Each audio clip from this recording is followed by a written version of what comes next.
Hello friends, welcome back to my channel. मैं हूं आपकी फ्रेंड वर्षा। फ्रेंड्स, आज के इस वीडियो में हम पीएच एंट्रेंस एग्ज़ाम के कुछ इंपॉर्टेंट क्वेश्चंस हैं, जो हम एक्सपेक्टेड क्वेश्चंस भी बोल सकते हैं, जो कि आपके एग्ज़ाम के पॉइंट ऑफ व्यू से हैं। तो हम उनके बारे में डिस्कस करेंगे। फ्रेंड्स, ये क्वेश्चंस इंडियन हिस्ट्री से रिलेटेड हैं, जो कि आपके एग्ज़ाम में बहुत ही पूछे जाते हैं। तो हम टॉप 300 क्वेश्चंस को डिस्कस करेंगे। इसका फर्स्ट पार्ट मैंने ऑलरेडी डिस्कस कर लिया है आपसे। तो अभी तक आपने उस वीडियो को नहीं देखा है तो आप जाके पहले उस वीडियो को देख लीजिए। इन दोनों वीडियोस में हमने 300 क्वेश्चंस को कवर किया है, जो कि आपके एग्जाम के पॉइंट ऑफ व्यू से बहुत ही इंपॉर्टेंट है। तो अगर आप ये 300 क्वेश्चंस कवर कर लेते हैं, सारे अच्छे से उनको लर्न कर लेते हैं, तो आपको अदर क्वेश्चंस पढ़ने की जरूरत नहीं है। फ्रेंड्स, मैं आपको बार बार बोल रही हूँ, अगर आप यही क्वेश्चंस करते हैं या फिर हमने जितनी वीडियोस बनाई हैं, आप उन सब वीडियोस को अगर देख लेते हैं, वहां से प्रैक्टिस कर लेते हैं, तो आपको टेंशन लेने की जरूरत नहीं है, आपको अदर क्वेश्चंस पे जाने की जरूरत नहीं है, क्योंकि हमने वो सभी एक्सपेक्टेड क्वेश्चंस को वहां डिस्कस किया है, जो कि आपके एग्जाम में इम्पोर्टेंट है। तो आई होप आपको ये वीडियो पसंद आएगी। वीडियो पसंद आए तो वीडियो को लाइक कीजिए, अपने फ्रेंड्स के साथ शेयर कीजिए, और अभी तक चैनल को सब्सक्राइब नहीं किया तो प्लीज चैनल को सब्सक्राइब कर लीजिए। तो चलिए फ्रेंड्स, आज के इस वीडियो को स्टार्ट करते हैं। यहाँ हमने क्वेश्चन डिस्कस किए हैं 169 से।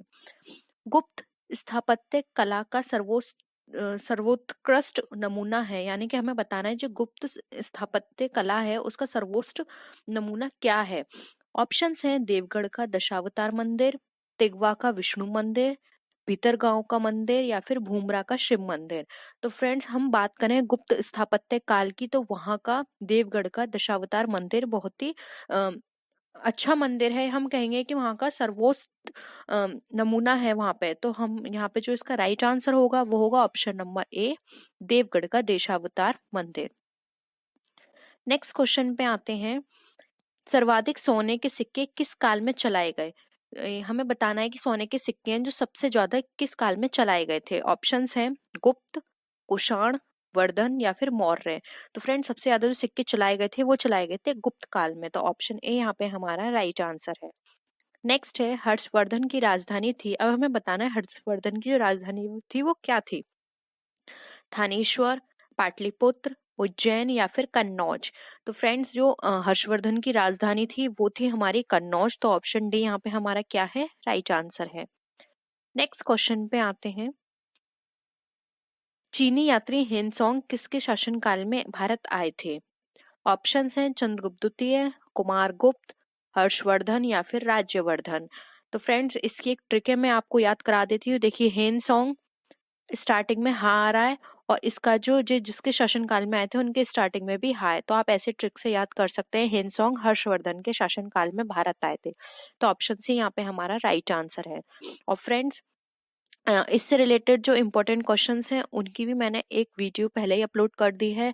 दिल्ली सल्तनत से रिलेटेड जितने भी क्वेश्चंस हैं हमने उसको भी डिस्कस कर लिया है। तो आप एक बार जरूर उसको जाके वहाँ पे देख लीजिए, क्योंकि यहाँ 300 क्वेश्चंस में मैं बहुत सारे क्वेश्चंस ऐसे आपको करवाऊंगी जो कि बहुत टाइम से लगातार पूछे जा रहे हैं आपके एंट्रेंस एग्जाम में। तो अगर आप दिल्ली सल्तनत की पूरी वीडियो एक बार देख लेते हैं तो यहाँ पे आपको क्वेश्चन करने में आसानी होगी।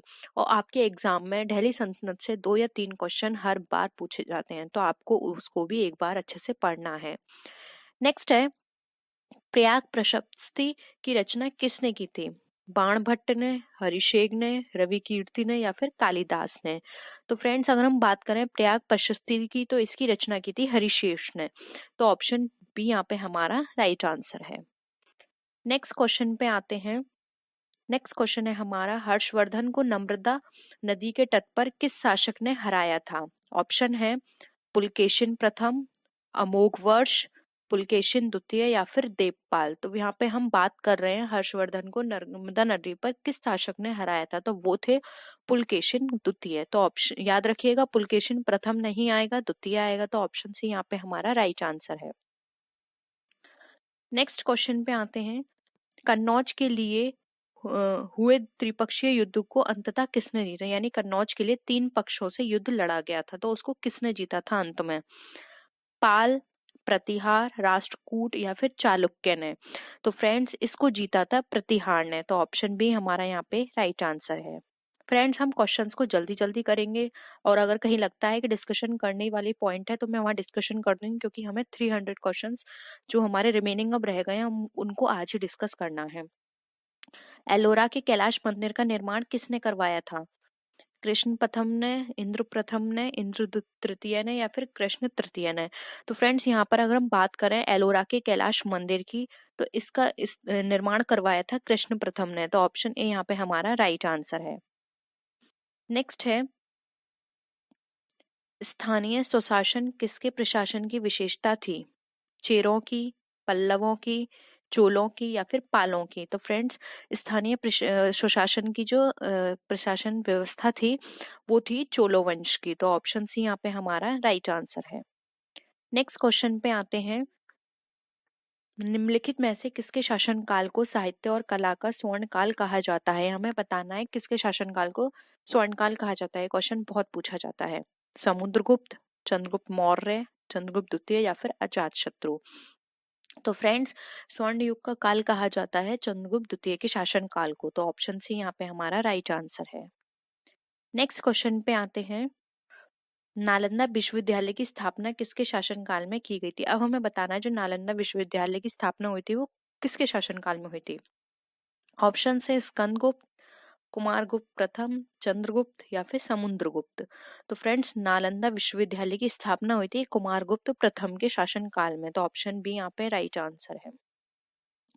फ्रेंड्स मैं आपसे बार बार बोल रही हूँ कि आप सिर्फ यही क्वेश्चंस कर लीजिएगा, आपको अदर क्वेश्चंस पे जाने की जरूरत नहीं है, क्योंकि इन्हीं क्वेश्चन से आपका एग्जाम में क्वेश्चंस आ जाएंगे, क्योंकि यही क्वेश्चंस बार बार रिपीट होते हैं। नेक्स्ट है, रास तरंगिणी के रचयिता हैं। अब हमें बताना है रास तरंगिणी के रचयिता कौन है?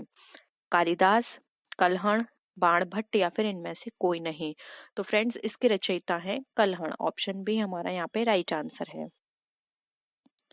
नेक्स्ट क्वेश्चन पे आते हैं जो कि कलहण से ही रिलेटेड है।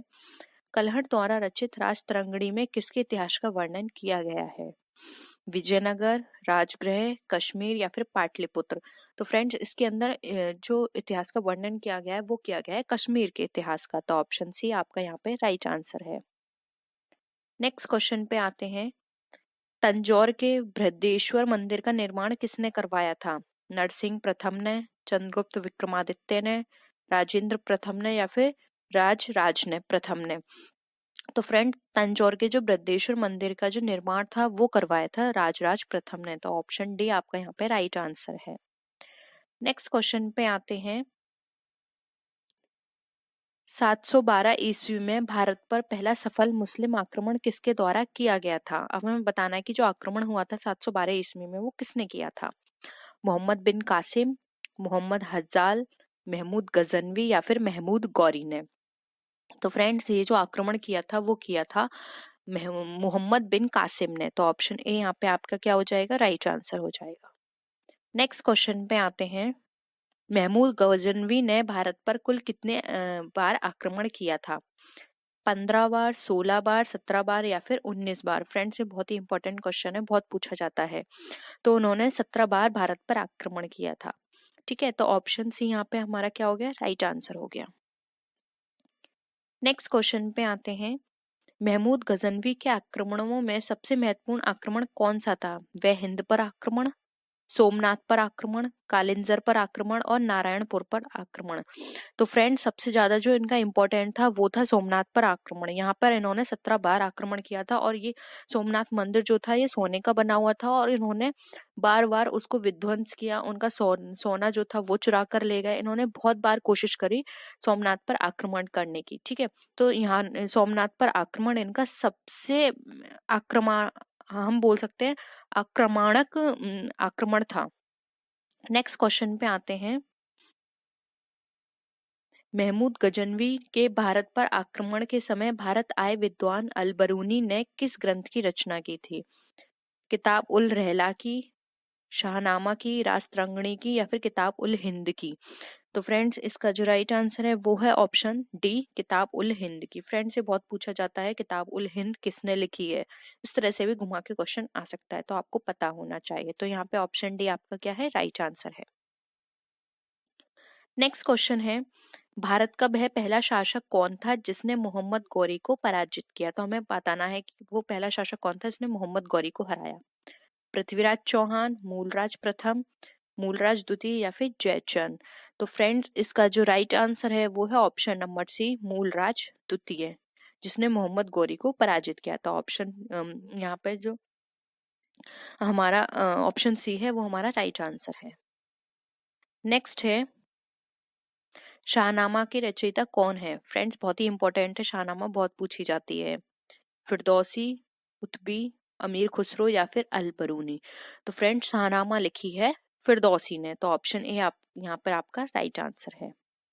नेक्स्ट क्वेश्चन पे आते हैं, दिल्ली सल्तनत के किस सुल्तान की मृत्यु चौगान यानी पोलो खेलते समय हुई थी? फ्रेंड्स, ये सारे क्वेश्चंस यहाँ से अब दिल्ली सल्तनत के स्टार्ट हो रहे हैं। मैं आपको अभी से बता दे रही हूँ, हमने एक वीडियो बनाई है दिल्ली सल्तनत के ऊपर, ठीक है, दिल्ली सल्तनत के ऊपर एक वीडियो है। अगर आपने वो वीडियो देख ली तो अब जितने भी क्वेश्चंस यहाँ पर 5 से 10 क्वेश्चंस हम डिस्कस करेंगे, वो सारे क्वेश्चंस आपके उस वीडियो में कवर हो जाएंगे, क्योंकि हमने वो सारा कॉन्सेप्ट जो आपके एग्जाम के इम्पोर्टेंट एग्जाम के पॉइंट ऑफ व्यू से इम्पोर्टेंट है वो सब हमने वहाँ पे डिस्कस किया है। तो अगर आपने वो वीडियो देखी है तो आप इन क्वेश्चंस के जो आंसर्स है इजिली दे सकते हैं। हमने वहाँ डिस्कस किया था कि वहाँ पर कौन था पर्सन जिसने चौगान खेलते समय उसकी मृत्यु हो गई थी। ऑप्शंस हैं इल्तुतमिश, बलबन, कुतुबुद्दीन ऐबक या फिर अलाउद्दीन खिलजी। तो फ्रेंड्स, इसका जो राइट आंसर है वो है ऑप्शन नंबर सी, वो है कुतुबुद्दीन ऐबक। ये एक समय था जिस अपने घोड़े पर बैठकर ये वहां पे चौगान खेल रहे थे, एक पोलो होता है एक गेम, वो खेल रहे थे। उसकी बॉल इनके सर पर लगी थी, जिसकी वजह से ये घोड़े से नीचे गिर गए थे और इनकी मृत्यु हो गई थी। तो यहाँ पे राइट आंसर है सी, कुतुबुद्दीन ऐबक। आप एक बार उस वीडियो को जरूर देखिएगा।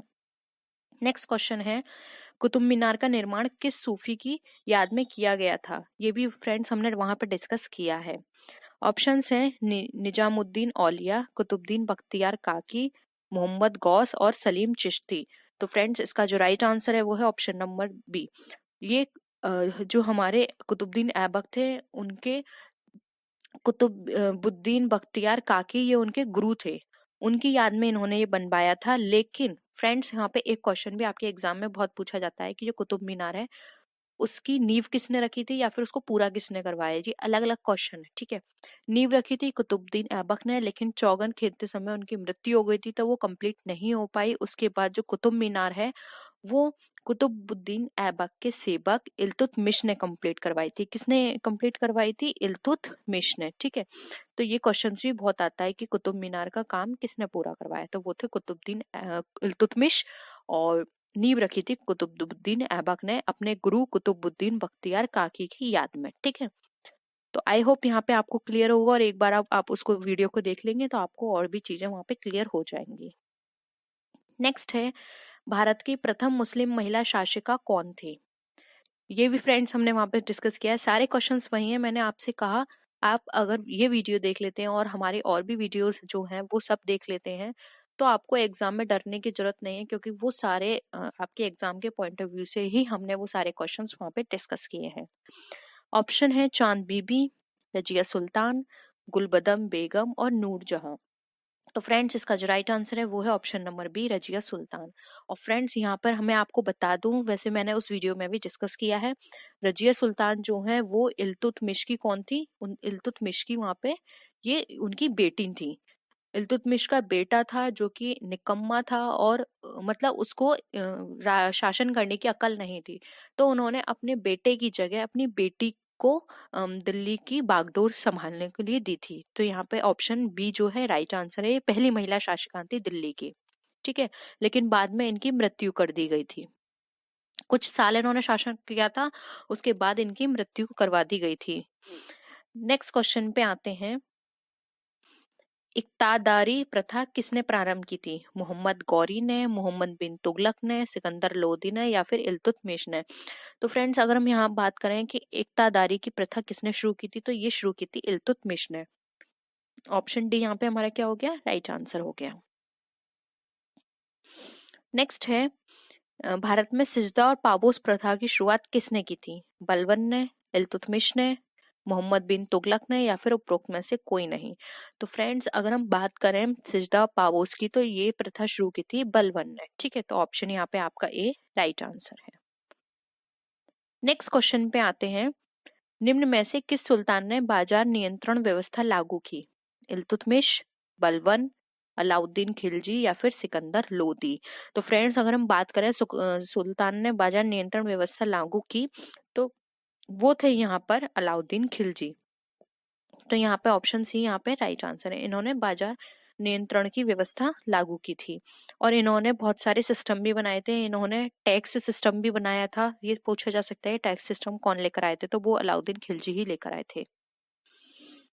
नेक्स्ट है तूती हिंद। फ्रेंड्स ये चीज भी हमने वहां डिस्कस की है, हमने सारी चीजें वहां पे डिस्कस की हैं। बहुत ही इंपॉर्टेंट क्वेश्चन है, तूतीय हिंद यानी कि हिंद का तोता किसे कहा जाता है?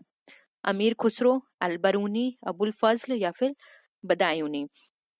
तो फ्रेंड्स इसका जो यहाँ पे राइट आंसर है वो है ऑप्शन नंबर ए, अमीर खुसरो। अमीर खुसरो को तूतीय हिंद कहा जाता है। और ये तूतीय हिंद किसने कहा था? ये कहा था फ्रेंड्स अलाउद्दीन खिलजी ने। खिलजी ने ये खिलजी के दरबार में अमीर खुसरो एक कवि के रूप में थे। ठीक है, तो ये इनका क्या थी, अमीर खुसरो की आदत, ये बहुत बोलते थे। तो उन्होंने कहा था कि तुम हिंद का तोता यानी पैरट ऑफ इंडिया हो। और इन्होंने एक नाम भी दिया था जिसको बोलते तूती हिंद। तूतीय हिंद भी बोल सकते हैं, आप कंफ्यूज मत होइएगा। तो तूतीय हिंद अलाउद्दीन खिलजी ने कहा था अमीर खुसरो को, उन्होंने उनको नाम दिया था। तो ये क्वेश्चन बहुत पूछा जाता है। नेक्स्ट है, मोहम्मद बिन तुगलक ने अपनी राजधानी दिल्ली से कहाँ स्थानांतरित की? ये भी फ्रेंड्स हमने वहां डिस्कस किया है। लाहौर, आगरा, कराची या फिर दौलताबाद। तो फ्रेंड्स मोहम्मद बिन तुगलक ने अपनी राजधानी दिल्ली से स्थानांतरित की थी दौलताबाद। तो ऑप्शन डी यहाँ पे हमारा राइट आंसर है। इस्लामाबाद भी अपनी राजधानी को बनाया था, लेकिन उन्होंने जो अपनी दिल्ली से स्थानांतरित की थी वो की थी दौलताबाद, उससे पहले इस्लामाबाद रखी थी। ठीक है, नेक्स्ट है, किताब उल रहला का लेखक इब्न बतूता कहाँ का निवासी था? बहुत ही इंपॉर्टेंट है फ्रेंड्स, ये भी हमने वहां पे डिस्कस किया है। सऊदी अरब, मोरक्को, तुर्की या फिर पुर्तगाल। तो फ्रेंड्स इब्न बतूता जो था वो मोरक्को का निवासी था। तो ऑप्शन बी यहाँ पे आपका राइट आंसर है। फ्रेंड्स अगर आपने ऑलरेडी वो वीडियो देखी है तो यहाँ पे कमेंट सेक्शन में जरूर बताइएगा कि ये यहाँ पे प्रैक्टिस सेट में आपके कितने क्वेश्चंस सही गए हैं। नेक्स्ट है, दीवाने अमीर कोही विभाग की स्थापना किस सुल्तान ने की थी? मोहम्मद बिन तुगलक, फिरोज तुगलक, सिकंदर लोदी और बहलूल लोदी। तो फ्रेंड दीवाने अमीर कोही की स्थापना की बात करें तो ये की थी मोहम्मद बिन तुगलक ने। तो ऑप्शन ए यहाँ पे हमारा राइट आंसर है। फ्रेंड्स इसमें ये तुगलक, लोदी वंश, ये सारे वंश भी पूछे जाते हैं कि ये जो दिल्ली वंश दिल्ली सल्तनत के जो हम बोल सकते हैं जिन जिनने राज किया था वो किस पीरियड में कौन आए थे। तो सबसे पहले यहाँ पर आया था स्लेव वंश, फिर आया था यहाँ पे खिलजी वंश, ऐसे इस तरह से बहुत सारे हैं। तो अब वहां पे डिस्कस हमने किया है पूरा डीपली कि किस किस तरह से कौन कौन राजा आए जिन्होंने यहाँ पे शासन किया, कौन कौन से वंश आए। तो आप एक बार जरूर देखिएगा, जिसमें कि सबसे लास्ट का जो वंश है जिसने वहां पे शासक किया वो था वहां पे लोदी वंश। लोदी वंश के बाद फिर एक नया वहां पे शासन शुरू हुआ। ठीक है, तो लास्ट शासन अगर हम दिल्ली सुल्तानों की वहां पे बात करें तो सबसे लास्ट वंश था लोदी वंश। और जो अगर हम स्टार्टिंग की बात करें तो स्टार्टिंग में जो वंश था वो था वहां पे स्लेव वंश, जिसको हम बोलते हैं स्लेव वंश बोलते हैं, वो था वहां पे फर्स्ट। उसके बाद और भी बहुत सारे वंश आए जिन्होंने अपने अपने टाइम पे वहां पे शासन किया। और बहुत सारी प्रथा भी वो लेकर आए जो कि एग्जाम में बहुत पूछ ली जाती है कि ये प्रथा किसने शुरू की, ये टैक्स किसने लगाया, या फिर ये वाली जो चीज थी, ये मकबरा था, ये किसने बनवाया। इस तरह के क्वेश्चन उनसे रिलेटेड पूछ लिए जाते हैं। नेक्स्ट क्वेश्चन पे आते हैं, सल्तनत कालीन किस सुल्तान ने सर्वप्रथम किसानों पर सिंचाई कर तथा ब्राह्मणों पर जजिया कर लगाया? देखिए फ्रेंड्स आ गया ना अगेन वही वाला क्वेश्चन, यहाँ पे जजिया कर की बात की जा रही है। अभी मैंने आपको बताया था कि ये सब चीजें बहुत पूछी जाती है, सिंचाई कर और जजिया कर। और मैंने आपको बताया भी था कि टैक्स किसने लगाया था, अभी मैंने ऊपर आपको डिस्कस किया था। ऑप्शन है अलाउद्दीन खिलजी, मोहम्मद बिन तुगलक, फिरोज तुगलक और सिकंदर लोदी। तो फ्रेंड्स अगर हम यहाँ पर बात करें तो सिंचाई कर और जो ब्राह्मणों पर जो जजिया कर था ये लगाया था फिरोज तुगलक ने। ठीक है, कंफ्यूज मत होएगा, अलाउद्दीन खिलजी ने भी लगाए थे लेकिन वो अलग थे, वहां पे डीपली मैंने डिस्कस किए हैं, वहां देख लीजिएगा। लेकिन जजिया कर जो था ब्राह्मणों पर वो फिरोज तुगलक ने लगवाया था। नेक्स्ट क्वेश्चन पे आते हैं, सांकेतिक मुद्रा का प्रचलन किस शासक ने किया है? मोहम्मद बिन तुगलक, फिरोज तुगलक, शेर शाह या फिर शाहजहां ने? तो फ्रेंड्स बात करें यहाँ पर हम सांकेतिक मुद्रा की, तो इसका जो शासक है वो है मोहम्मद बिन तुगलक। तो ऑप्शन ए यहाँ पे हमारा क्या हो गया, राइट आंसर हो गया। नेक्स्ट क्वेश्चन पे आते हैं, दिल्ली सल्तनत का कौन सुल्तान गुलरुखी उपनाम से कविताएं लिखता था? फिरोज तुगलक, बहलोल लोदी, खिज्र खां या फिर सिकंदर लोदी? तो फ्रेंड्स जो गुलरुखी नाम से जो कविताएं लिखता था वो था सिकंदर लोदी। और ये दिल्ली सल्तनत का अंतिम शासक था। ये भी पूछ लिया जाता है कि दिल्ली सल्तनत का अंतिम शासक कौन था, तो वो था सिकंदर लोदी। तो ऑप्शन बी यहाँ पे क्या है, हमारा राइट आंसर है। नेक्स्ट है, किल सुल्तान ने टोपरा तथा मेरठ से अशोक स्तंभ लाकर दिल्ली में स्थापित करवाया? ऑप्शंस हैं फिरोज तुगलक, नसीरुद्दीन महमूद, बहलोल लोदी या फिर सिकंदर लोदी? तो फ्रेंड्स टोपरा तथा मेरठ से अशोक स्तंभ जो लेकर आए थे वो थे फिरोज तुगलक, उन्होंने दिल्ली में स्थापित करवाए थे। तो ऑप्शन ए आपका यहाँ पे राइट आंसर है। नेक्स्ट क्वेश्चन पे आते हैं, बाबर के आक्रमण के समय दिल्ली का सुल्तान कौन था? बहलोल लोदी, इब्राहिम लोदी, सिकंदर लोदी या फिर राणा सांगा? तो फ्रेंड्स बात करें बाबर के समय दिल्ली का सुल्तान कौन था, फ्रेंड्स बाबर जो आए थे उस, अगर हम बात करें बाबर के टाइम की, तो उस समय लोदी वंश था, यानी कि अंतिम वंश था, उस समय बाबर आए थे। तो वो उस टाइम जो शासक था दिल्ली का वो था इब्राहिम लोदी। तो ऑप्शन बी यहाँ पे हमारा राइट आंसर है। नेक्स्ट है, 1336 ईस्वी में विजयनगर साम्राज्य की स्थापना किसने की? कृष्णदेव राय ने, सदाशिव राय ने, हरिहर तथा बुक्का ने या फिर देव राय ने? तो फ्रेंड्स अगर हम बात करें विजयनगर साम्राज्य की स्थापना की, तो इसको किया था हरिहर तथा बुक्का ने। तो ऑप्शन सी यहाँ पे आपका राइट आंसर है। नेक्स्ट है, अष्ट दिग्गज किस शासक के दरबार को सुशोभित करते थे? कृष्णदेव राय के, हरिहर द्वितीय के, देवराय द्वितीय के या फिर नरसिंह सालुफ के? तो फ्रेंड्स अष्ट दिग्गज की बात करें तो इसका जो राइट आंसर है वो है ऑप्शन नंबर ए, कृष्णदेव राय के। तो ऑप्शन ए यहाँ पे आपका राइट आंसर है। नेक्स्ट क्वेश्चन पे आते हैं, कृष्णदेव राय द्वारा रचित अमुक्त माल्यद किस भाषा का ग्रंथ है? हिंदी, संस्कृत, फारसी, तेलुगु? तो फ्रेंड्स यहाँ पे जो इसका राइट आंसर होगा वो होगा option number D, Telugu. Next question पे आते हैं हम,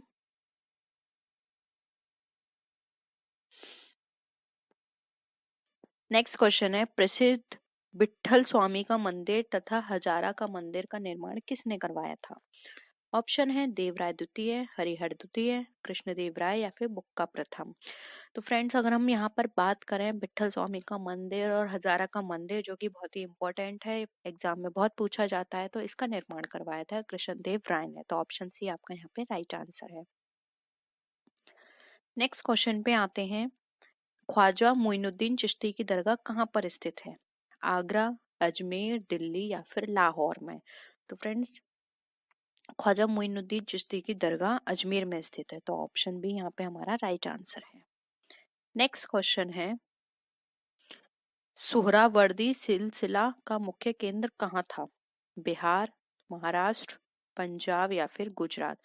तो फ्रेंड्स सुहरावर्दी सिलसिला का अगर हम मुख्य केंद्र की बात करें तो इसका जो मुख्य केंद्र है वो है पंजाब में। तो ऑप्शन सी यहाँ पे आपका राइट आंसर है। नेक्स्ट है, सूफी संतों के शिष्यों को क्या कहा जाता था? पीर, वली, मुरीद या फिर ये सभी? तो फ्रेंड जो सूफी संत के जो शिष्य हुआ करते थे उन्हें कहा जाता था मुरीद। तो ऑप्शन सी यहाँ पे हमारा राइट आंसर है। फ्रेंड्स क्वेश्चंस हम जल्दी जल्दी करेंगे क्योंकि अभी बहुत क्वेश्चंस रह गए, ठीक है, और हमारा वीडियो बहुत लंबा हो रहा है, तो हम जल्दी जल्दी इनको डिस्कस करेंगे। विशिष्टाद्वैत मत के प्रवर्तक हैं शंकराचार्य, मध्वाचार्य, निम्बकाचार्य या फिर रामानुजाचार्य। तो फ्रेंड्स बात करें हम विशिष्टाद्वैत मत के प्रवर्तक की, तो वो है हमारे रामानुजाचार्य। तो ऑप्शन डी यहाँ पे हमारा राइट आंसर है। नेक्स्ट क्वेश्चन पे आते हैं, अद्वैतवाद मत को प्रवर्तन किसने किया था, यानी कि जो अद्वैतवाद का जो मत का प्रवर्तन है वो किसने किया था हमें बताना है। शंकराचार्य, कबीर, चैतन्य या फिर निम्बार्काचार्य। तो फ्रेंड्स यहाँ पर जो राइट आंसर है वो है ऑप्शन नंबर ए, शंकराचार्य। नेक्स्ट क्वेश्चन है, उत्तर भारत में भक्ति आंदोलन के विस्तार का श्रेय किसे जाता है, कबीर, चैतन्य, मीराबाई या फिर रामानंद। तो फ्रेंड्स इसका जो श्रेय जाता है वो जाता है रामानंद को। तो ऑप्शन डी यहाँ पे राइट आंसर है। नेक्स्ट है, निम्न में से किस संत का संबंध जुलाहा जाति से था, कबीर, धन्ना, रैदास और दादू दयाल। तो फ्रेंड्स अगर हम बात करें ऐसे पर्सन की जो कि जुलाहा परिवार से संबंधित थे या फिर उस जाति से थे, तो वो थे हमारे कबीर दास जी। तो ऑप्शन ए यहाँ पे राइट आंसर है, जिन्होंने जुलाहा परिवार में जन्म लिया था। नेक्स्ट है, दोहावली, कवितावली, विनय पत्रिका जैसी भक्ति रचनाएं किस भक्ति संत की हैं, कबीरदास की, तुलसीदास की, सूरदास की या फिर रैदास की। तो फ्रेंड्स यहाँ पर ये बहुत ही आसान है, दोहावली, कवितावली, विनय पत्रिका हम इन्हीं से समझ गए कि ये किसने लिखी है, ये लिखी है हमारे तुलसीदास जी ने। तो ऑप्शन बी यहाँ पे हमारा राइट आंसर है। बहुत ही इंपॉर्टेंट है, एग्जाम में बहुत पूछी जाती हैं पत्रिकाएं। और फ्रेंड्स साथ ही साथ हमने इम्पोर्टेंट जो रचनाएं हैं वो भी डिस्कस करी हुई हैं, आप उस वीडियो को जरूर देखिएगा, क्योंकि उसमें आपके एग्जाम से रिलेटेड सब हमने एक ही वीडियो में मर्ज करके वहाँ पे आपको प्रोवाइड किया हुआ है, जिसमें कि आपको सिर्फ अगर आप वो पढ़ लेते हैं तब भी आपको आपके एग्जाम से रिलेटेड सारे वहाँ पे जो इम्पोर्टेंट रचनाएं हैं वो वहाँ मिल जाएंगी, उससे बाहर आपको नहीं पूछा जाएगा। तो आप एक बार उसको भी जरूर देखिएगा। नेक्स्ट है, महात्मा गांधी के प्रिय भजन वैष्णव जन तेने कहिए के रचयिता कौन है, शंकरदेव, मीराबाई, नामदेव या फिर नरसिंह मेहता। तो फ्रेंड्स अगर हम यहाँ पर बात करें तो यहाँ पर जो इसका राइट आंसर है वो है option number D, Narsinh Mehta. तो ऑप्शन डी यहाँ पर राइट आंसर है।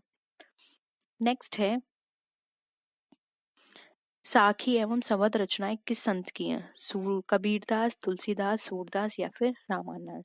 तो फ्रेंड्स इसका राइट आंसर है ए, कबीरदास की है साखी, सबद और एक और है रामायणी। ठीक है।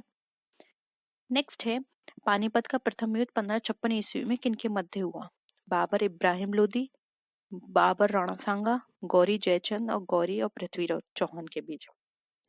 तो फ्रेंड्स बाबर और पानीपत के युद्ध की बात करें तो ये हुआ था बाबर और इब्राहिम लोदी के। जैसे मैंने आपको बताया था ना, लास्ट वंश कौन सा था दिल्ली का, वो था लोधी वंश।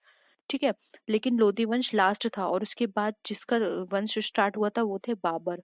ठीक है, तो इन दोनों में युद्ध हुआ था जिसमें लोधी वंश की हार हुई थी और वो उसकी मृत्यु हो गई थी। उसके बाद जो राजा ने राज्य किया वो था बाबर। तो इन दोनों के बीच युद्ध हुआ था, पानीपत का प्रथम युद्ध। ठीक है। नेक्स्ट है, भारत में मुगल वंश का संस्थापक था, अकबर, हुमायूं, बाबर या फिर जहांगीर। तो फ्रेंड्स मुगल वंश के संस्थापक की बात करें तो मुगल वंश का जो संस्थापक था वो था बाबर, जो कि दिल्ली सल्तनत के बाद का टाइम पीरियड का है। उनकी मृत्यु के बाद बाबर ने किया, बाबर के बाद हुमायूं ने किया। इसकी भी पूरी एक प्रोसेस है जो कि मैंने आपको अपनी वीडियो में डिस्कस करी हुई है, तो आप वीडियोस को जरूर देखिए। नेक्स्ट है, किस शासक की मृत्यु पुस्तकालय की सीढ़ियों से गिरने के कारण हुई, बाबर, हुमायूं, जहांगीर या फिर फर्रुखसियर। तो फ्रेंड्स यहाँ पर अगर हम बात करें कि ऐसा कौन सा शासक था जिसकी पुस्तकालय की सीढ़ी से गिरने से मृत्यु हुई, तो वो थे हुमायूं। ठीक है, तो ऑप्शन बी राइट आंसर है। नेक्स्ट क्वेश्चन है, शेरशाह का प्रारंभिक नाम क्या था, जूना खां, शेर खां, हसन खां या फिर फरीद खां। तो फ्रेंड शेरशाह का जो प्रारंभिक नाम था वो था फरीद खां। तो ऑप्शन डी यहाँ पे हमारा राइट आंसर है। नेक्स्ट है, दिल्ली स्थित पुराना किला का निर्माण किसने करवाया था, हुमायूं ने, शेरशाह ने, शाहजहां ने या फिर औरंगजेब ने। तो फ्रेंड दिल्ली में स्थित जो पुराना किला है उसका निर्माण करवाया था शेरशाह ने। तो ऑप्शन बी यहाँ पे राइट आंसर है। नेक्स्ट क्वेश्चन पे आते हैं, शेरशाह का मकबरा कहाँ अवस्थित है, पटना, सीतामढ़ी, सासाराम या फिर रोहतासगढ़। तो फ्रेंड्स बात करें शेरशाह के मकबरे की, तो ये मकबरा अगर हम बात करें कहाँ पे स्थित है, तो ये है सासाराम में। तो ऑप्शन सी यहाँ पे राइट आंसर है। नेक्स्ट क्वेश्चन है, पानीपत का द्वितीय युद्ध कब हुआ था? 1536 ईस्वी में, 1556 में, 1750 में या फिर 1761 में? तो हम बात करें तो फ्रेंड्स यहाँ पे पानीपत का द्वितीय युद्ध हुआ था, वो हुआ था 1556 ईस्वी में। तो ऑप्शन बी यहाँ पे राइट आंसर है। नेक्स्ट क्वेश्चन पे आते हैं, प्रसिद्ध हल्दी घाटी का युद्ध कब हुआ था? 1576 में किसके मध्य लड़ा गया था? अकबर हेमू, अकबर राणा सांगा, अकबर महाराणा प्रताप या फिर बाबर और मेदिनी राय के बीच? तो फ्रेंड्स बात करें हल्दी घाटी के युद्ध की, जो कि 1576 में हुआ था, ये हुआ था अकबर और महाराणा प्रताप के बीच में। तो ऑप्शन सी यहाँ पे हमारा राइट आंसर है। नेक्स्ट क्वेश्चन है, अकबरनामा के रचनाकार कौन है? फैजी, अबुल फजल, गुलबदन बेगम या फिर बदायूं? तो फ्रेंड्स अकबरनामा के रचनाकार जो है वो है अबुल फजल। तो ऑप्शन भी यहाँ पे राइट आंसर है। नेक्स्ट है, अकबर ने दीन इलाही का प्रवर्तन किस वर्ष किया? 1575 में, 1581 में, 1582 या फिर 1583 में? तो फ्रेंड्स यहाँ पर बात करें दीन इलाही की, तो इसका जो प्रवर्तन किया गया था वो किया गया था 1582 ईस्वी में। तो ऑप्शन बी सी यहाँ पे हमारा राइट आंसर है। नेक्स्ट है, निम्न में से किस मुगल शासक ने न्याय की जंजीर लगवाई थी? अकबर, जहांगीर, शाहजहां या फिर औरंगजेब? तो फ्रेंड्स न्याय की जंजीर की बात करें तो यहाँ पर जो इसका राइट आंसर होगा वो होगा ऑप्शन नंबर बी, जहांगीर ने न्याय की जंजीर लगवाई थी। नेक्स्ट है, नूरजहां का वास्तविक नाम क्या था? मेहरुनिम्मा शाह, चांद बीबी, अस्तमत बेगम या फिर इनमें से कोई नहीं? तो फ्रेंड्स नूरजहां का जो नाम था वो था मेहरुनिम्मा शाह। ऑप्शन ए यहाँ पे हमारा राइट आंसर है। नेक्स्ट क्वेश्चन है, किस मुगल शासक के शासनकाल में चित्रकला का सर्वाधिक विकास हुआ था? अकबर, शाहजहां, बाबर या फिर जहांगीर? तो फ्रेंड्स चित्रकला के सर्वाधिक विकास की बात करें तो ये हुआ था जहांगीर के काल में। तो ऑप्शन डी यहाँ पे हमारा राइट आंसर है। नेक्स्ट क्वेश्चन है, निम्न में से किसके शासनकाल को वास्तुकला की दृष्टि से स्वर्ण काल कहा जाता है? अकबर, जहांगीर, शाहजहां या फिर ये सभी? तो फ्रेंड्स अगर हम यहाँ पे बात करें तो इसका जो राइट आंसर होगा वो होगा ऑप्शन नंबर सी, शाहजहां। ठीक है। नेक्स्ट है, शाहजहां ने आगरा का ताजमहल किसकी स्मृति में बनवाया है? रोशन आरा, गुलबदन बेगम, नूरजहां या फिर मुमताज महल? फ्रेंड्स यहाँ पे महल काट दीजिएगा, मुमताज महल नहीं होगा, क्योंकि हम महल की बात थोड़ी ना कर रहे हैं। ठीक है, तो ये बनवाया था मुमताज की याद में। मुमताज इनकी वाइफ थी, उनकी याद में, उनकी मृत्यु होने के बाद उनकी याद में ये महल बनवाया था। ठीक है, ताजमहल। तो महल काट दीजिएगा, मुमताज महल नहीं, मुमताज होगा। नेक्स्ट है, किस मुगल बादशाह ने हिंदुओं पर जजिया नामक कर लगाया? देखिए अगेन फिर से रिपीट हो गया, इस तरह के क्वेश्चंस बहुत आते हैं। जहांगीर, शाहजहां, औरंगजेब या फिर ये सभी? तो फ्रेंड्स अगर हम बात करें जजिया नामक कर की, तो इसको सभी ने लगाया था, ठीक है, बाद में, लेकिन स्टार्टिंग किसने की थी वो हमने ऊपर डिस्कस किया है। तो ऑप्शन सी यहाँ पे हमारा राइट आंसर है, औरंगजेब। हिंदुओं पर लगाया गया था, और वहां जजिया कर किस पे लगाया गया था? सिर्फ और सिर्फ ब्राह्मण पर। ठीक है, लेकिन यहाँ सभी हिंदुओं पे लगाया गया है और उन्होंने सिर्फ ब्राह्मण पे लगाया था जजिया कर। ये डिफरेंस याद रखिएगा आप। ठीक है, जाटों ने सर्वप्रथम किसके नेतृत्व में 1669 ईस्वी में औरंगजेब के विरुद्ध विद्रोह किया था? गोकुल, राजाराम, चूड़ामन या फिर सूरजमल? तो फ्रेंड्स हम इस क्वेश्चन की बात करें तो इसका जो राइट आंसर है वो है ऑप्शन नंबर ए, गोकुल। नेक्स्ट क्वेश्चन पे आते हैं, गुरु ग्रंथ साहिब का संकलन किस सिख गुरु ने किया है? गुरु नानक, गुरु अर्जुन देव, गुरु हर राय या फिर गुरु गोविंद सिंह? तो फ्रेंड गुरु ग्रंथ साहिब की बात करें तो इसका जो संकलन है वो किया है गुरु अर्जुन देव जी ने। तो ऑप्शन बी यहाँ पे हमारा राइट आंसर है। नेक्स्ट क्वेश्चन पे आते हैं, निम्न में से किस सिख गुरु ने खालसा सेना की स्थापना तथा पाहुल पर्व का प्रवर्तन किया? गुरु अर्जुन देव, गुरु तेग बहादुर, गुरु हरगोविंद सिंह या फिर गुरु गोविंद सिंह? तो फ्रेंड्स इसकी बात करें तो इसका जो राइट आंसर होगा वो होगा ऑप्शन नंबर यहाँ पे हमारा डी, गुरु गोविंद सिंह ने। ठीक है, नेक्स्ट क्वेश्चन पे आते हैं, सिखों के 10वें तथा अंतिम गुरु गुरु गोविंद सिंह का जन्म कहाँ हुआ था? अमृतसर में, लुधियाना में, पटना में या फिर दिल्ली में? तो फ्रेंड्स अगर हम यहाँ पर बात करें तो इसका जो राइट आंसर होगा वो होगा ऑप्शन नंबर सी, पटना में। ठीक है, नेक्स्ट क्वेश्चन है, भारतीय इतिहास में राजा बनाने वाले के नाम से प्रसिद्ध सैयद बंधु कौन कौन थे? अब्दुल खां और हुसैन अली, अब्दुल खां एवं सादात खां, चिनिकिलचिच खां एवं सादात खां या फिर मुर्शिद कुली खां या हुसैन खां? तो फ्रेंड्स अगर हम यहाँ पे बात करें राजा बनाने वाले के नाम से प्रसिद्ध सैयद बंधु, तो वो थे हमारे अब्दुल खां और हुसैन खां। तो ऑप्शन ए आप पे आपका राइट आंसर है। नेक्स्ट क्वेश्चन पे आते हैं, किस मुगल शासक ने ईस्ट इंडिया कंपनी को बंगाल में व्यापार करने के विशेषाधिकार प्रदान किए? मोहम्मद शाह, फर्रुखर सियर, बहादुर शाह प्रथम या फिर अहमद शाह? तो फ्रेंड्स ईस्ट इंडिया कंपनी को बंगाल में व्यापार करने का जो विशेषाधिकार प्रदान किया था वो किया था फर्रुखर सियर ने। तो ऑप्शन बी यहाँ पे हमारा राइट आंसर है। नेक्स्ट क्वेश्चन पे आते हैं, नादिर शाह ने 1739 ईस्वी में किस मुगल बादशाह के कार्यकाल में दिल्ली पर आक्रमण किया? फर्रुखसियर, अहमद द्वितीय, आलमगीर द्वितीय या फिर मोहम्मद शाह? तो फ्रेंड्स अगर हम यहाँ पे बात करें तो इसका जो राइट आंसर होगा वो होगा option number D, Mohammad Shah. ठीक है, नेक्स्ट है, शिवाजी की राजधानी कहाँ अवस्थित थी? तोरण, रायगढ़, पूना या फिर मावल? तो फ्रेंड्स यहाँ पर अगर हम बात करें शिवाजी की राजधानी की तो वो थी रायगढ़। तो ऑप्शन बी यहाँ पे राइट आंसर है। नेक्स्ट है, किस शासक की मंत्री परिषद को अष्ट प्रधान की संज्ञा दी गई थी? शिवाजी, कृष्णदेव राय, अकबर या फिर चंद्रगुप्त द्वितीय? तो फ्रेंड्स यहाँ पर अगर हम बात करें अष्ट प्रधान की संज्ञा देने की तो यहाँ पे जो राइट आंसर होगा वो होगा ऑप्शन नंबर ए, शिवाजी। ठीक है, नेक्स्ट क्वेश्चन पे आते हैं, मराठा प्रशासन में चौथा एवं सरदेशमुखी क्या था? सेना का भाग, तोपखाना, एक प्रकार का कर या फिर पद? तो फ्रेंड अगर हम चौथ और सरदेशमुखी की बात करें तो ये एक प्रकार का कर हुआ करता था मराठा प्रशासन में। तो ऑप्शन ए सॉरी सी यहाँ पे आपका राइट आंसर है। नेक्स्ट है, फ्रेंड्स हम जल्दी जल्दी करेंगे क्योंकि अभी हमारे पास 100+ क्वेश्चंस रह गए हैं। निम्न में से किस शासक ने स्वतंत्रता का वृक्ष लगाया तथा फ्रांस के जैकोबिन क्लब का सदस्य बना? तो फ्रेंड्स अगर हम बात करें कि उन्होंने स्वतंत्रता का वृक्ष लगाया और फिर बाद में जैकोबिन क्लब का वो सदस्य भी बना, तो फ्रेंड्स इसका जो राइट आंसर है वो है option number B, Tipu Sultan. हम अब ऑप्शंस यहाँ पे डिस्कस नहीं करेंगे, डायरेक्ट आपको आंसर बताएंगे। ठीक है, हैदराबाद राज्य का संस्थापक कौन था? तो फ्रेंड्स अगर हम यहाँ पे बात करें हैदराबाद राज्य के संस्थापक ही थे वो था चिनकिलिच खां। तो ऑप्शन ए यहाँ पे आपका राइट आंसर है।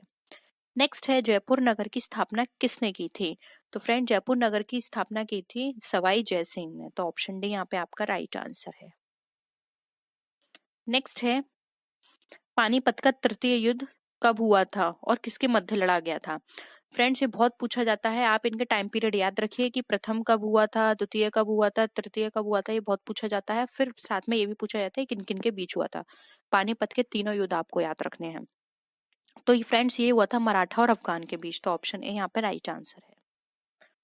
नेक्स्ट क्वेश्चन पे आते हैं, मयूर सिंहासन का निर्माण किसने करवाया था? फ्रेंड्स इसका जो राइट आंसर होगा वो होगा ऑप्शन नंबर सी, जहांगीर ने। नेक्स्ट है, ग्रांड ट्रंक रोड का निर्माण किसने करवाया था? बहुत ही सिंपल क्वेश्चन है, बहुत ही आसान है, शेर शाह ने ग्रांड ट्रंक रोड का निर्माण करवाया था। नेक्स्ट क्वेश्चन है, आईने अकबरी का रचयिता है? तो फ्रेंड्स आईने अकबरी का जो रचयिता है वो है अबुल फजल। तो ऑप्शन बी यहाँ पे राइट आंसर है। नेक्स्ट है, पुरंदर की संधि किसके बीच हुई थी? तो फ्रेंड्स पुरंदर की संधि की बात करें तो ये हुई थी शिवाजी एवं राजा जय सिंह के बीच। तो ऑप्शन ए यहाँ पे हमारा राइट आंसर है। नेक्स्ट है, मराठों के प्रथम पेशवा कौन थे? तो फ्रेंड्स मराठों के जो प्रथम पेशवा थे वो थे बालाजी विश्वनाथ। तो ऑप्शन ए यहाँ पे राइट आंसर है। नेक्स्ट क्वेश्चन है, भारत में सर्वप्रथम आने वाले यूरोपीय व्यापारी कौन थे? तो फ्रेंड भारत में जो सर्वप्रथम यूरोपीय व्यापारी आए थे वो थे हमारे पुर्तगाली। तो ऑप्शन बी यहाँ पे राइट आंसर है। नेक्स्ट है, भारत आने वाला सबसे पहला पुर्तगाली कौन था? तो फ्रेंड्स सबसे पहले जो पुर्तगाली भारत के अंदर आया था वो था वास्को डी गामा, जिसने हम ये भी बोल सकते हैं कि भारत की खोज की थी, तो ऑप्शन डी राइट आंसर है। ठीक है, नेक्स्ट है, भारत में पहला पुर्तगाली गवर्नर था। अब हमें बताना है कि गवर्नर कौन था, तो वो थे फ्रांसिस्को डी अल्मीडा, तो ऑप्शन डी यहाँ पे राइट आंसर है। नेक्स्ट है, डचों ने अपनी अपनी पहला कारखाना कहाँ स्थापित किया, तो फ्रेंड डचों ने जो पहला कारखाना स्थापित किया था वो किया था मसूलीपट्टनम में, तो ऑप्शन सी यहाँ पे हमारा राइट आंसर है। नेक्स्ट क्वेश्चन है, डचों का भारत से अंतिम पतन अंग्रेजों के साथ किस लड़ाई से हुआ था, तो उनका जो अंतिम पतन हुआ था अंग्रेजों के साथ लड़ाई करके वो हुआ था बेदरा के युद्ध से, तो ऑप्शन बी यहाँ पे राइट आंसर है। नेक्स्ट हम आते हैं, ईस्ट इंडिया कंपनी की स्थापना कब की गई थी, तो फ्रेंड्स बहुत ही सिंपल है, 1600 ईस्वी में ईस्ट इंडिया कंपनी की स्थापना की गई थी। नेक्स्ट है, ब्रिटेन के सम्राट जेम्स प्रथम के द्वितीय के रूप में जहांगीर के दरबार में आने वाला यात्री कौन था, तो फ्रेंड्स वो था थॉमस रे, तो ऑप्शन बी राइट आंसर है।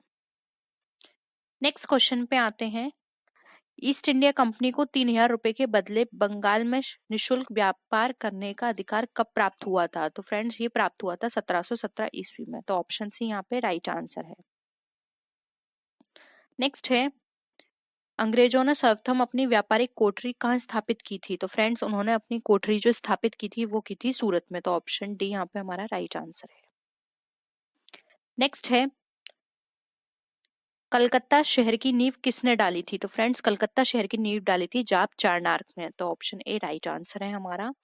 नेक्स्ट है, भारत में फ्रांसीसियों ने पहली फैक्ट्री कहाँ स्थापित की थी, तो फ्रेंड्स फ्रांसीसियों ने जो फैक्ट्री स्टार्ट की थी वो की थी सूरत में, तो ऑप्शन बी यहाँ पे हमारा राइट आंसर है। नेक्स्ट क्वेश्चन है, यूरोपीय व्यापारियों की प्रारंभ में किसके व्यापार में अधिक रुचि थी, तो जो यूरोपीय व्यापारी थे उनकी प्रारंभ में अगर हम रुचि की बात करें तो उनकी थी मसालों में, तो ऑप्शन ए राइट आंसर है। नेक्स्ट क्वेश्चन है, यूरोपीय व्यापारियों के भारत आगमन का सही क्रम कौन सा है, तो हमें बताना है किस क्रम में वो आए थे, तो सबसे पहले आए थे पुर्तगाली, फिर आए थे ब्रिटिश, फिर आए थे डच, फ्रेंच, फिर डेन, तो आपको सिर्फ ये याद रखना है, उसके बाद आप खुद ही एलिमिनेट कर देंगे। ठीक है, तो बस आप इसको याद रखिए। नेक्स्ट है, वह पुर्तगाली कौन था जिसने गोवा पर अधिकार किया था, ठीक है, तो हमें बताना है पुर्तगाली, तो वो था अल्फांसो डी अलुबुर्ग, तो ऑप्शन बी यहाँ पे हमारा राइट आंसर है। नेक्स्ट क्वेश्चन पे आते हैं, भारत तक पहुंचने के समुद्री मार्ग की खोज की गई थी, वो किसने की थी, तो वो पुर्तगालियों द्वारा हुई थी जो कि वास्को डी गामा थे। ठीक है, नेक्स्ट है, ईस्ट इंडिया कंपनी ने भारत में अपनी पहली फैक्ट्री कहाँ स्थापित की थी, तो अगेन हम वही क्वेश्चन रिपीट होकर आ गया, तो उन्होंने स्थापित की थी सूरत में। नेक्स्ट है, प्लासी का युद्ध कब हुआ, फ्रेंड्स हम कोशिश करेंगे कि एक पर्टिकुलर वीडियो बना दें इंपॉर्टेंट युद्ध के ऊपर, तो आपको एक आइडिया लग जाएगा कि कौन कौन से युद्ध है जो आपके एग्जाम में पूछे जाते हैं। ठीक है, प्लासी का जो युद्ध हुआ था वो हुआ था 1757 ईस्वी में। ठीक है, तो ऑप्शन ए यहाँ पे राइट आंसर है। नेक्स्ट है, बक्सर का युद्ध कब हुआ, तो फ्रेंड्स बक्सर का युद्ध हुआ था 1764 ईस्वी में, तो ऑप्शन बी राइट आंसर है। नेक्स्ट है, वास्को डी गामा भारत कब आया था, तो फ्रेंड्स वास्को डी गामा जो भारत आया था वो आया था 1757 ईस्वी में, तो ऑप्शन बी यहाँ पे राइट आंसर है। नेक्स्ट क्वेश्चन है, कर्नाटक युद्ध किन किन के मध्य लड़ा गया, तो फ्रेंड्स कर्नाटक युद्ध लड़ा गया था अंग्रेज व फ्रांसीसी के बीच, तो ऑप्शन ए यहाँ पे राइट आंसर है। नेक्स्ट है, प्लासी का युद्ध 1757 ईस्वी में किसके मध्य लड़ा गया था, तो फ्रेंड्स ये लड़ा गया था सिराजुद्दौला एवं अंग्रेज के बीच, तो ऑप्शन सी यहाँ पे आपका राइट आंसर है। नेक्स्ट क्वेश्चन है, मीर कासिम ने अपनी राजधानी मुर्शिदाबाद से हटकर कहाँ स्थानांतरित की थी, तो फ्रेंड मीर कासिम ने अपनी राजधानी मुर्शिदाबाद से मुंगेर बनाया था, तो ऑप्शन ए यहाँ पे राइट आंसर है। नेक्स्ट क्वेश्चन है, बक्सर की लड़ाई 1764 ईस्वी में मीर कासिम का साथ किन शासकों ने दिया था, तो फ्रेंड्स मीर कासिम का जो साथ दिया था वो थे हमारे शाह आलम द्वितीय मुगल सम्राट और सिराजुद्दौला अवध का नवाब, तो ऑप्शन ए और बी राइट आंसर है, तो ऑप्शन डी यहाँ पे हमारा करेक्ट होगा। ठीक है, नेक्स्ट है, बंगाल में द्वैध शासन प्रणाली की समाप्ति किसने की थी, तो फ्रेंड्स इस शासन की प्रणाली की जो समाप्ति थी वो की थी वॉरेन हेस्टिंग्स ने। तो ऑप्शन ए यहाँ पे हमारा राइट आंसर है। नेक्स्ट है फ्रेंड्स, ये बहुत ही इंपॉर्टेंट क्वेश्चन है, स्थायी बंदोबस्त ये किसने लागू किया था? तो फ्रेंड्स स्थायी बंदोबस्त लागू किया था लॉर्ड कॉर्नवालिस ने। तो ऑप्शन सी यहाँ पे राइट आंसर है। फ्रेंड्स, अगर आप चाहते हैं कि लॉर्ड के ऊपर हम बहुत ही इंपॉर्टेंट जो क्वेश्चंस हैं वो प्रिपेयर करें, तो आप नीचे कमेंट सेक्शन में जरूर बताइएगा। जो भी इम्पोर्टेंट लॉर्ड्स हैं उनके ऊपर हम एक क्वेश्चन बनाएंगे, लॉर्ड वायसराय और इन सब के ऊपर कि इन्होंने क्या क्या काम किए। नेक्स्ट है बंगाल का प्रथम गवर्नर जनरल कौन था? तो फ्रेंड्स, अगर हम यहाँ बात करें बंगाल के प्रथम गवर्नर जनरल की, तो फ्रेंड्स यहाँ पर जो राइट आंसर होगा वो होगा option number B, Warren Hastings. Next question है भारत का प्रथम गवर्नर जनरल कौन था? तो फ्रेंड्स, भारत का जो प्रथम गवर्नर जनरल है वो है लॉर्ड विलियम बेंटिक। तो ऑप्शन डी यहाँ पे राइट आंसर है। फ्रेंड्स, आई होप ये आपको क्लियर हो रहा होगा, क्योंकि मैं आप ऑप्शन रिपीट नहीं कर रही हूँ, क्योंकि मुझे बोलने में भी प्रॉब्लम हो रही है और इससे आपका टाइम भी वेस्ट हो रहा है। और आप लोग रिक्वेस्ट भी करते हैं कि मैं ऑप्शन ना बोल के सिर्फ आंसर बताऊं, और अगर आपको लगता है कि ये आइडिया ठीक नहीं है मैं ऑप्शंस भी बोलूं, तो आप प्लीज कमेंट सेक्शन में एक बार बता दीजिएगा।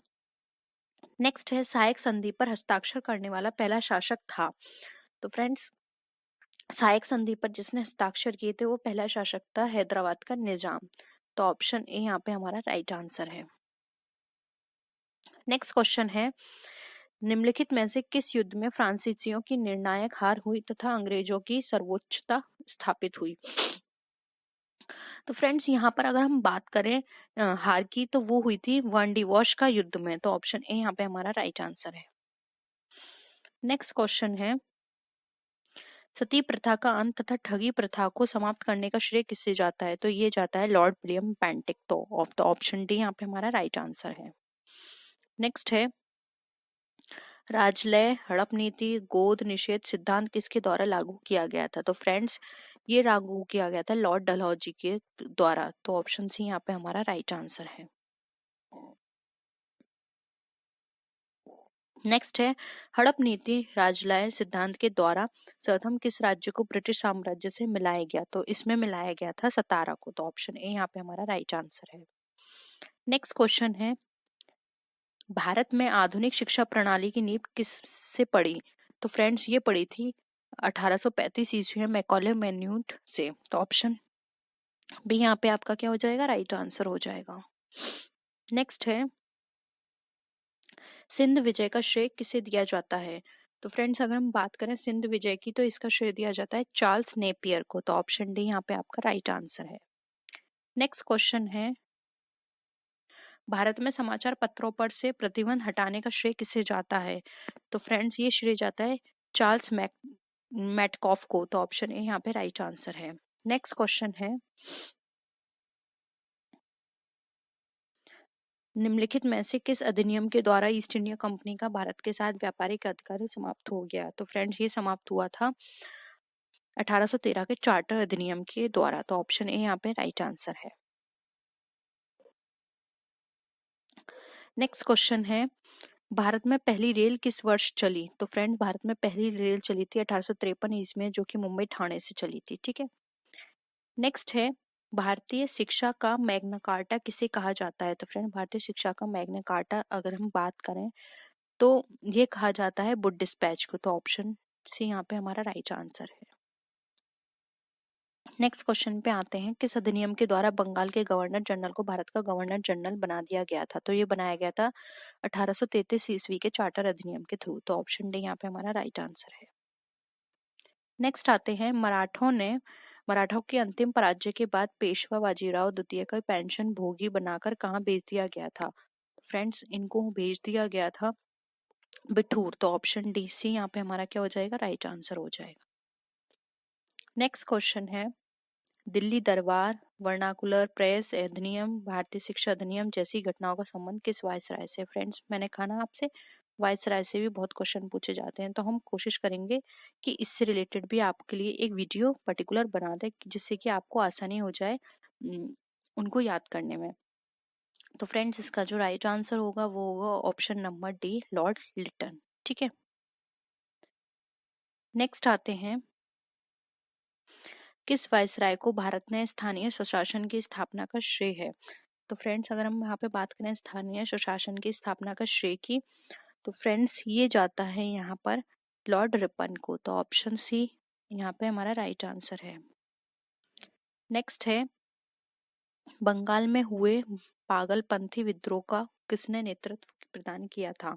तो फ्रेंड्स बंगाल में हुए पागलपंथी विद्रोह को नेतृत्व दिया था करम शाह ने। तो ऑप्शन ए यहाँ पे राइट आंसर है। नेक्स्ट है, असम के अहोम विद्रोह का नायक कौन था?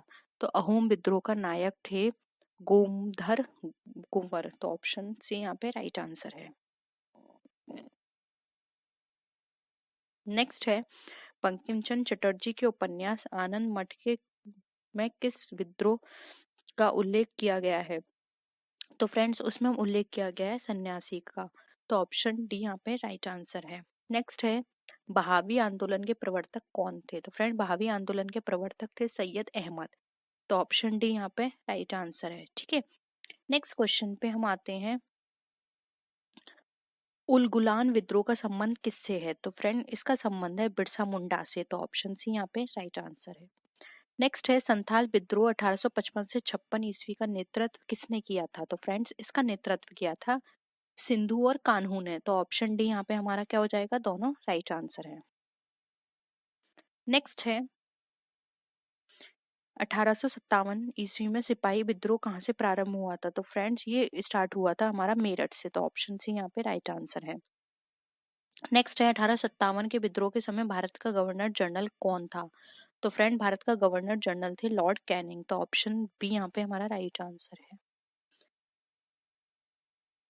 फ्रेंड्स हम 1857 का जो इम्पोर्टेंट क्वेश्चन है हम उस पर भी एक पर्टिकुलर वीडियो बना देंगे जिससे कि आपको आसानी हो जाए। ठीक है, 1857 के विद्रोह का तात्कालिक कारण क्या था? तो इसका जो राइट आंसर है वो ऑप्शन नंबर डी, चर्बी युक्त कारतूस का प्रयोग। क्योंकि फ्रेंड्स ये उनको बहुत सस्ती पड़ती थी इसलिए वो चर्बी युक्त कारतूस का प्रयोग करते थे। और फ्रेंड्स इसको ना मुंह से खींचकर तब इसे चलाना पड़ता था इस कारतूस को। और जैसा कि हम सब जानते हैं कि भारतीय लोगों के लिए या फिर भारतीय धर्म में ये सब बहुत ही मतलब इसको ना हम एक्सेप्ट नहीं कर सकते कि हम चर्बी को मुंह में देंगे। तो यही विद्रोह का सबसे बड़ा कारण था कि उन्होंने इसका बहुत बड़ा विरोध किया और यही 1857 की जो विद्रोह हुआ था उसका सबसे बड़ा कारण बना। नेक्स्ट है, बिहार में 1857 ईस्वी के विद्रोह को किसने नेतृत्व प्रदान किया था? तो फ्रेंड्स ये नेतृत्व प्रदान किया था कुंवर सिंह ने। तो ऑप्शन बी यहाँ पे हमारा राइट आंसर है। नेक्स्ट क्वेश्चन है, लखनऊ में 1857 ईस्वी के विद्रोह का नेतृत्व किसने किया था? तो फ्रेंड्स लखनऊ में इसका जो विद्रोह का जो नेतृत्व किया था वो किया था बेगम हजरत महल ने। ठीक है, तो ऑप्शन भी यहाँ पे राइट आंसर है। फ्रेंड्स हम ये टाइम के अकॉर्डिंग किस किस ने विरोध किए थे हम इस पर भी एक पर्टिकुलर वीडियो बना देंगे, तो आप उसको जरूर देख लीजिएगा। ठीक है, नेक्स्ट है, 1857 ईस्वी के विद्रोह के समय सैनिकों ने किसे भारत का सम्राट घोषित किया था? तो फ्रेंड्स अगर हम यहाँ पर बात करें भारत के सम्राट के घोषित करने की तो इसको किया था बहादुर शाह द्वितीय ने। तो ऑप्शन ए यहाँ पे हमारा राइट आंसर है। नेक्स्ट क्वेश्चन है, नील आंदोलन का नेतृत्व किसने किया था? तो फ्रेंड नील आंदोलन का नेतृत्व किया था दिगंबर विश्वास और विष्णु विश्वास ने। तो ऑप्शन बी और सी दोनों सही है, तो डी हमारा राइट आंसर होगा। नेक्स्ट क्वेश्चन है, तेभागा आंदोलन कहाँ हुआ था? तो फ्रेंड तेभागा आंदोलन हुआ था बंगाल में। तो ऑप्शन बी राइट आंसर है। कुका आंदोलन के संस्थापक कौन थे?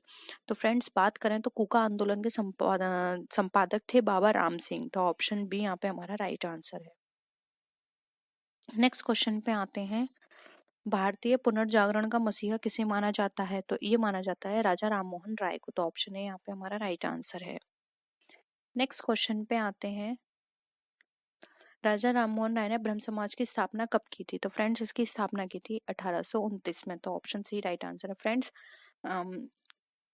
जो प्रमुख संगठन है जैसे कि हम ये बात कर रहे हैं ब्रह्म समाज की और टाइम पीरियड की, तो फ्रेंड्स इसके ऊपर हमने ऑलरेडी एक वीडियो बना दी है, तो आप उसको जाके देख लीजिए जिसमें हमने बात की किसने किस चीज की स्थापना की और कब की। ठीक है, वो सारे इंपॉर्टेंट है आपके एग्जाम के अकॉर्डिंग, एक बार उसको जरूर देखिएगा।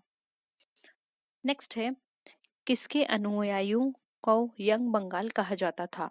तो फ्रेंड्स हम यहाँ पे बात करें यंग बंगाल की, तो ये कहा जाता है हेनरी विवियन डेरोजियो के अनुयायियों को। तो ऑप्शन सी यहाँ पे हमारा क्या हो जाएगा, राइट आंसर।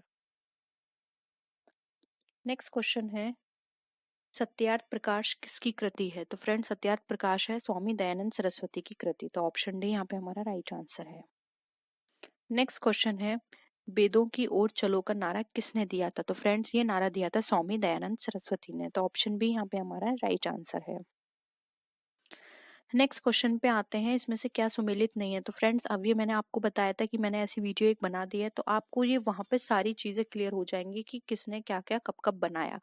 तो एक बार उसको जरूर देखिएगा। लेकिन अगर हम यहाँ पे बात करें रॉन्ग आंसर की, तो फ्रेंड्स रॉन्ग आंसर है यहाँ पे हमारा option number B, Arya Samaj. ये गलत है, और इसका जो रियल टाइम है वो आपको उस वीडियो में मिल जाएगा।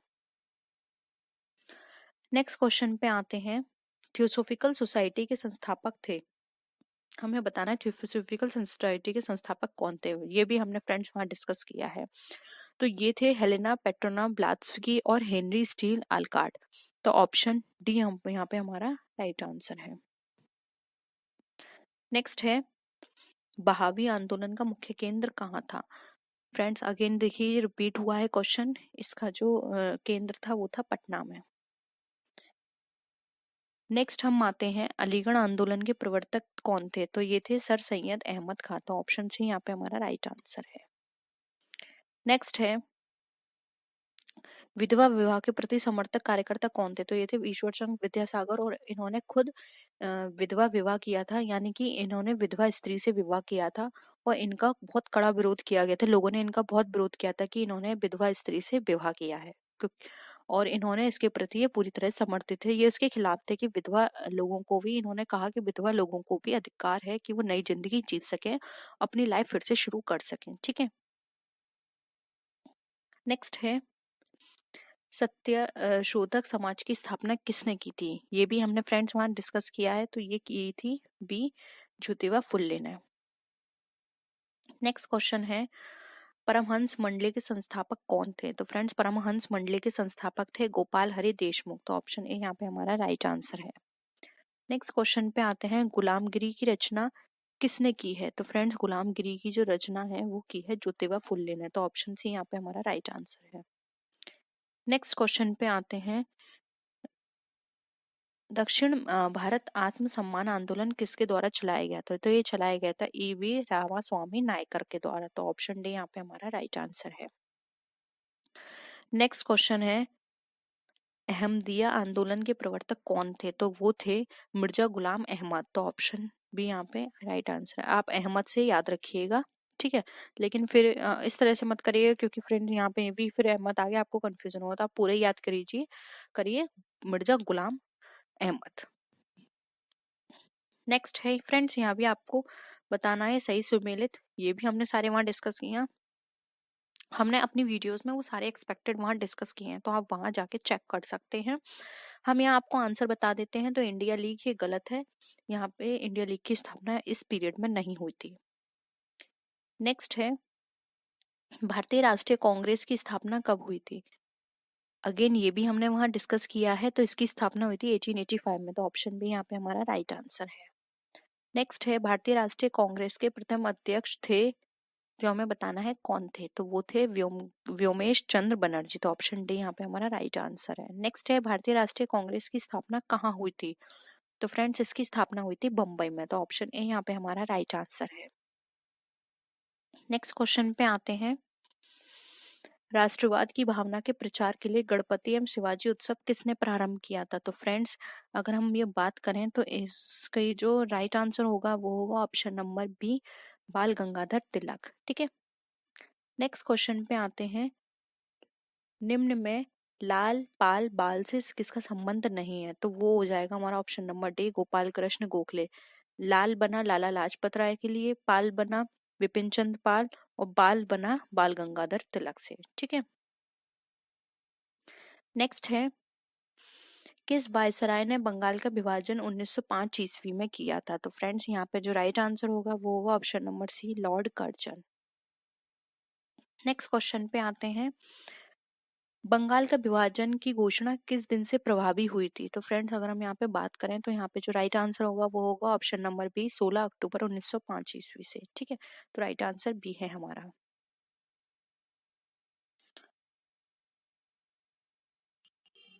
नेक्स्ट क्वेश्चन पे आते हैं। स्वदेशी एवं बहिष्कार आंदोलन का संबंध किससे है? तो फ्रेंड्स इस आंदोलन का संबंध है बंगाल विभाजन से। तो ऑप्शन ए यहाँ पे हमारा राइट आंसर है। नेक्स्ट है मित्र मेला संस्था के संस्थापक कौन थे? राइट आंसर है बी.डी. सावरकर। तो ऑप्शन सी यहाँ पे हमारा राइट आंसर है। नेक्स्ट है अभिनव भारती नामक क्रांतिकारी संगठन की स्थापना किसने की थी? तो फ्रेंड्स अभिनव नाम भारती नामक की बात करें तो इसकी जो स्थापना की थी वो भी बी.डी. सावरकर ने ही की थी। तो ऑप्शन सी यहाँ पे हमारा राइट आंसर है। नेक्स्ट क्वेश्चन है किस क्रांतिकारी को मुजफ्फरपुर नगर के जज किंग्स फोर्ड पर बम फेंकने के आरोप में फांसी दी गई थी? तो फ्रेंड्स राइट आंसर होगा खुदीराम बोस। तो ऑप्शन बी राइट आंसर है। नेक्स्ट है दादा भाई नौरोजी ने कांग्रेस के किस अधिवेशन में सर्वप्रथम स्वराज्य की मांग की थी? तो फ्रेंड्स वो था कलकत्ता का अधिवेशन 1906 में जो हुआ था। तो ऑप्शन बी यहाँ पे हमारा राइट आंसर है। नेक्स्ट क्वेश्चन है कांग्रेस का प्रथम विभाजन किस अधिवेशन में हुआ था? तो फ्रेंड्स राइट आंसर है हमारा सूरत 1907 में। मुस्लिम लीग की स्थापना कब हुई थी? तो इसका राइट आंसर है 1906 ईस्वी में। नेक्स्ट है भारत में सर्वप्रथम भारतीय ध्वज फहराने का श्रेय किसे जाता है? तो फ्रेंड्स अगर हम इसकी बात करें तो इसका जो राइट आंसर होगा वो होगा मैडम भीकाजी कामा। तो ऑप्शन ए राइट आंसर है। नेक्स्ट है किस अधिनियम के द्वारा पृथक निर्वाचन प्रणाली की व्यवस्था की गई थी? तो फ्रेंड्स राइट आंसर है 1909 ईस्वी का भारतीय परिषद अधिनियम। तो ऑप्शन बी यहाँ पे राइट आंसर है। नेक्स्ट हम बात करते हैं दिल्ली दरबार 1911 ईस्वी के समय भारत के वायसराय कौन थे? तो फ्रेंड्स राइट आंसर है लॉर्ड हार्डिंग उनके भारत के वायसराय थे। तो ऑप्शन डी यहाँ पे हमारा राइट आंसर है। नेक्स्ट क्वेश्चन पे आते हैं किस वायसराय पर नई राजधानी दिल्ली में प्रवेश करते समय रास बिहारी बोस ने बम फेंका था? तो फ्रेंड्स यहाँ पर जो राइट आंसर होगा वो होगा option number A Lord Hardinge. तो ऑप्शन ए यहाँ पे हमारा राइट आंसर है। नेक्स्ट आते हैं सैन फ्रांसिस्को में गदर पार्टी की स्थापना किसने की थी? तो फ्रेंड्स सैन फ्रांसिस्को में गदर पार्टी की स्थापना की थी लाला हरदयाल ने। तो ऑप्शन सी यहाँ पे आपका राइट आंसर है। Next and the last question है 300 क्वेश्चन सीरीज का हमारा स्वराज्य मेरा जन्मसिद्ध अधिकार है यह प्रसिद्ध उक्ति किसकी है? तो फ्रेंड्स ये उक्ति है बाल गंगाधर तिलक की। तो ऑप्शन बी राइट आंसर है। तो फ्रेंड्स आई होप आपको हमारी वीडियो पसंद आई होगी। वीडियो पसंद आए तो प्लीज़ इसको लाइक कीजिएगा और अपने सभी फ्रेंड्स के साथ इसको शेयर कीजिएगा। फ्रेंड्स आई होप आपको ये सीरीज पसंद आ रही होगी। किसी भी तरह का डाउट हो तो आप नीचे कमेंट सेक्शन में बता सकते हैं। कोई सजेशन देना चाहते हैं तो प्लीज़ उसे भी नीचे कमेंट सेक्शन में बताइएगा। और फ्रेंड्स अगर आप चाहते हैं कि इसी तरह से और हम सीरीज लेकर आएँ तो आप कमेंट सेक्शन में भी प्लीज़ ज़रूर बताइएगा क्योंकि आपके मैसेज से हमें मोटिवेशन मिलता है इसी तरह की और भी वीडियोस बनाने का। साथ ही साथ आप मेरे फेसबुक पेज फेसबुक ग्रुप दोनों को ज्वाइन कर सकते हैं। मैं वहाँ पे टाइम टू टाइम नए क्वेश्चंस वहाँ अपलोड करती रहती हूँ। साथ में इससे भी रिलेटेड क्वेश्चंस वहाँ अपलोड करती रहती हूँ। तो इससे क्या होगा आपको रिवीजन भी होता रहेगा। उसके साथ ही साथ आप मुझे मेरे टेलीग्राम ग्रुप पे भी ज्वाइन कर सकते हैं। फ्रेंड्स अभी टेलीग्राम ग्रुप की जो लिंक है वो वर्क नहीं कर रही है तो आप टेलीग्राम पे जाकर वहाँ पे माई कॉमर्स इन्फो सर्च कीजिएगा। आपको मेरा जो पेज है वो मिल जाएगा। तो आप वहाँ जाकर उसको ज्वाइन कीजिए। मैं वहाँ भी पोल के थ्रू आपसे बहुत सारे क्वेश्चंस डिस्कस करती हूँ। उसके साथ ही साथ आप मुझे इंस्टाग्राम पे फॉलो कर सकते हैं और अपनी किसी भी क्वेरी को किसी भी सोशल मीडिया के थ्रू मुझसे पूछ सकते हैं। तो फ्रेंड्स आई होप आपको ये वीडियो पसंद आया होगा। नेक्स्ट वीडियो में हम फिर मिलते हैं और भी अच्छी वीडियोस के साथ। तब तक के लिए बाय बाय।